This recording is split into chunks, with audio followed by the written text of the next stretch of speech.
I don't care how successful you are or how unsuccessful you perceive yourself to be, without mastering this, you will never experience true success or your full potential for success. This video is actually inspired by a conversation that I had with somebody who is super successful, well known around the world in her niche, and this is something that she described as being a challenge. The idea of saying no to opportunities, because when you become successful, you just have more and more opportunities that show up for you, and knowing which ones to say no to, and having the work-life balance that allows you to perform at the highest level. If you're new to my channel, welcome. My name is Bogdan, and before being a full-time mindset coach, I created and taught the personal development through martial arts program for 6 years.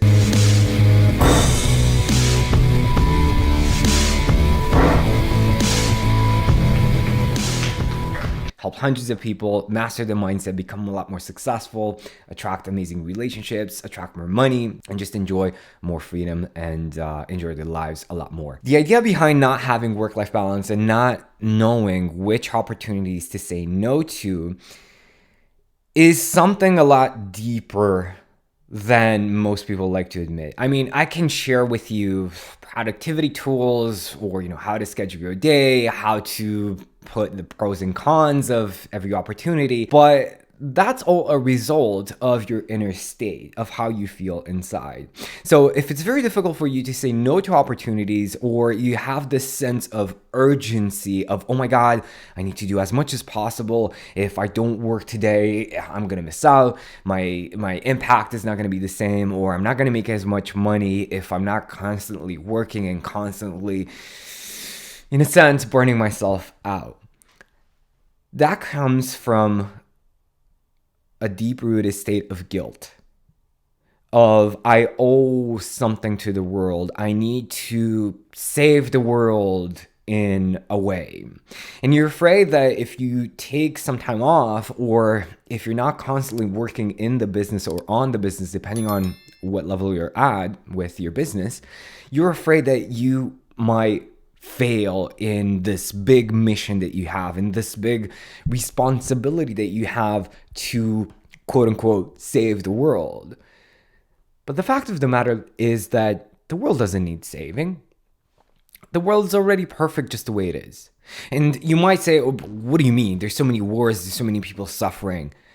Yes, it's true. But if the world would have been better in any other way at this stage of our development as humans, as a collective consciousness, it would already look different. But it doesn't, right? The world can be different because it already is, right? So thinking to yourself, I need to save the world, is kind of like telling the sun to move, right? We wouldn't do that. We're, in a sense, saying to the universe, hey, universe, you're stupid. You're wrong. This isn't the way that you should be. I have a better way of you being you, universe, right? So it's kind of like a drop in the ocean telling the ocean, hey, you're wrong. You should have a different color or have a totally different molecular structure. That's crazy. Your only responsibility is towards yourself. The only way I can make the world a better place is by me making my world better.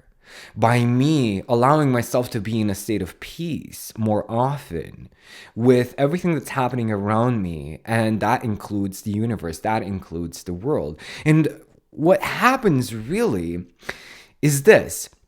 When you stop looking for something around your house, like, or you lose your keys, for example, and you look for your keys, you look for your keys, you look for your keys, and you just can't find them. But then the second day you're like, oh, whatever, I'm never going to find these keys. And a few minutes later, after you let go of this obligation of you needing to find the keys, you find the keys. Because you let go of the need, you let go of the stress, and some kind of insight, some kind of idea comes to you and say, oh, I think I know where I left the keys. So by you holding on to this state of guilt of, if I don't fix the world, nobody will, you're actually holding yourself back. I know it's counterintuitive, but That's really how the world works. Think of it, let's say in dating, right? When you really need the person to like you, they're not going to like you.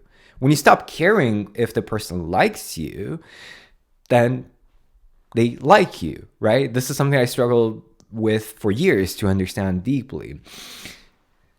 So trust me when I say that letting go of this obligation that you feel towards the world of I need to fix it will actually multiply your ability to impact the world. The best way to impact the world is by your example. So what you probably want for the world is more abundance, more peace, right? More joy, more people expressing connection, expressing contribution.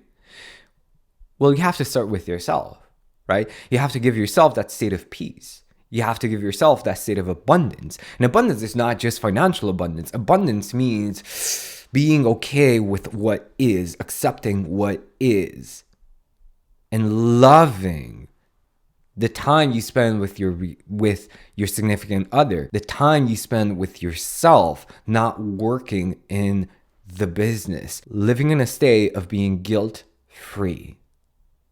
You have no obligation towards the world. The only obligation you have is towards yourself. The biggest way to impact the world is by impacting yourself and taking care of yourself.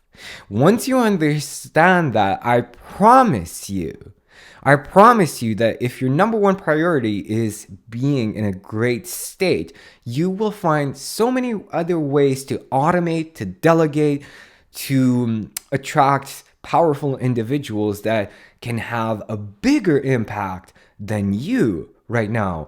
And you will multiply and accelerate your progress in ways that you've never imagined before, because your mind will be unlocked. You stop looking for the keys show up in your life. I know this is a bit esoterical, but you just have to trust me on this one. You stop caring about the money, money comes. You stop caring about the date comes with, somebody you're attracted to. You stop caring about saving the world around you changes. But you cannot improve something you cannot accept. Hold that thought. You cannot improve something you cannot accept and love. Okay? So that's the first step.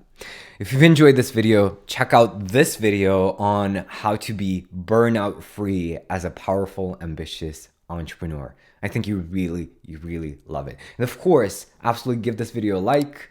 Helps to spread it to more people, and subscribe to my channel.